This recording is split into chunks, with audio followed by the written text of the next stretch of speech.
Le géant de l'aérospatial Airbus affirme qu'il prévoit de supprimer 15 000 emplois pour faire face aux effets de la crise du coronavirus. Il supprimera 1700 emplois au Royaume-Uni, ainsi que des milliers d'autres en Allemagne, en Espagne et ailleurs. Cette décision est soumise à des discussions avec les syndicats qui se sont opposés au licenciement obligatoire. Le syndicat Unite a déclaré que l'annonce d'Airbus était un autre acte de vandalisme industriel contre le secteur aérospatial britannique.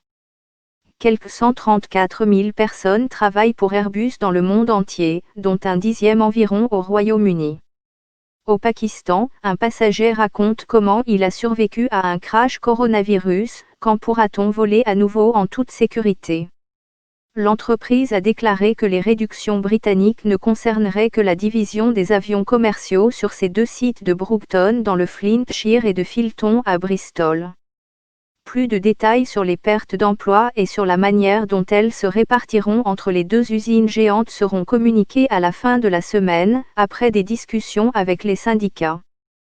Toutefois, Unite a déclaré qu'il s'attendait à ce que 1116 emplois dans le secteur manufacturier et 611 emplois dans les bureaux disparaissent, ce qui réduirait de 15% les effectifs d'Airbus au Royaume-Uni. Ces réductions étaient inévitables. La seule question était de savoir quelle serait l'ampleur de la douleur. La pandémie de Covid-19 a été à peu près catastrophique pour l'industrie aérienne.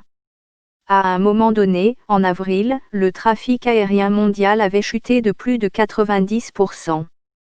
Quand les avions ne volent pas, ils ne gagnent pas d'argent. Pourtant, ils doivent toujours être entretenus et les coûts de location ou les prêts doivent toujours être payés. Le résultat ?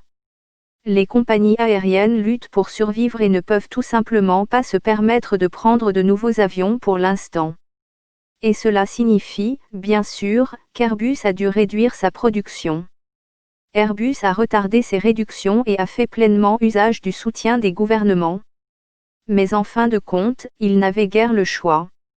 Et la douleur ressentie dans des endroits tels que Broughton, Toulouse et Hambourg se répercutera sur toute la chaîne d'approvisionnement. L'entreprise prévoit de procéder à ces réductions d'ici l'été 2021, mais espère que la majorité des licenciements seront volontaires ou se feront par le biais de retraite anticipée du personnel. La société a averti en avril qu'elle saignait de l'argent à une vitesse sans précédent alors qu'elle luttait contre l'impact de la crise du coronavirus.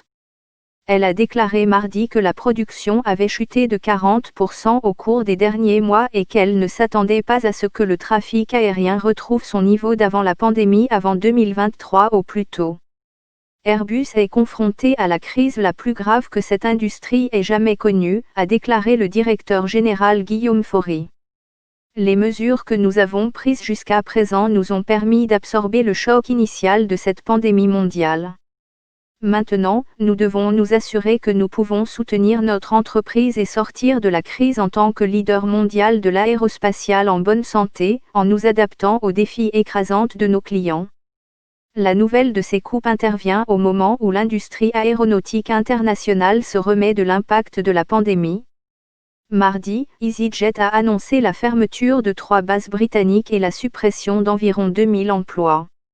Et Reuters a indiqué qu'Air France-KLM prévoyait plus de 6500 suppressions d'emplois au cours des 2 prochaines années. Jim Mahon, le secrétaire d'État travailliste au transport, a appelé à un soutien accru du gouvernement britannique. Les travaillistes ont constamment demandé une prolongation de la permission dans les industries les plus touchées, et un accord sectoriel qui soutienne l'ensemble de l'industrie aéronautique, y compris la sécurisation des emplois et la protection de la chaîne d'approvisionnement, tout en continuant à faire pression pour des normes environnementales plus élevées. Un porte-parole du gouvernement a déclaré « Nous comprenons que ce sera une période difficile pour les employés d'Airbus et leurs familles, et nous sommes prêts à soutenir toute personne touchée de quelque manière que ce soit. Nous continuerons à travailler en étroite collaboration avec le secteur afin de garantir que les entreprises puissent se reconstruire au fur et à mesure de la reprise du marché de l'aviation civile. »